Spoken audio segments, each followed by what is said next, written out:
இன்னைக்கு யூகேல நம்ம வீட்டுக்கு கெஸ்ட் எல்லாம் வந்திருந்தாங்க. என்னோட பர்த்டே அதுவுமா.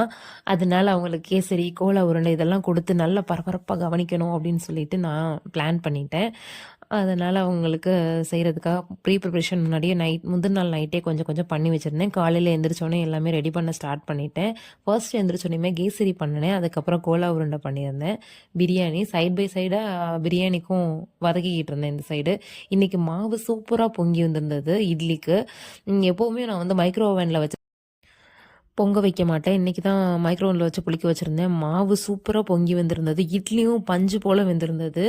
யூகேல மாவு புளிக்க வைக்கிறது ரொம்பவே கஷ்டமான வேலையா இருக்கு. எக்கும் பாயில் பண்ணியிருந்தேன் சைட் பை சைடா. அதுக்கப்புறம் இட்லிக்கு சாம்பார், அப்புறம் மட்டன் தனியா வேக வச்சிருந்தேன். மட்டன் கிரேவி வைக்கிறதுக்காக.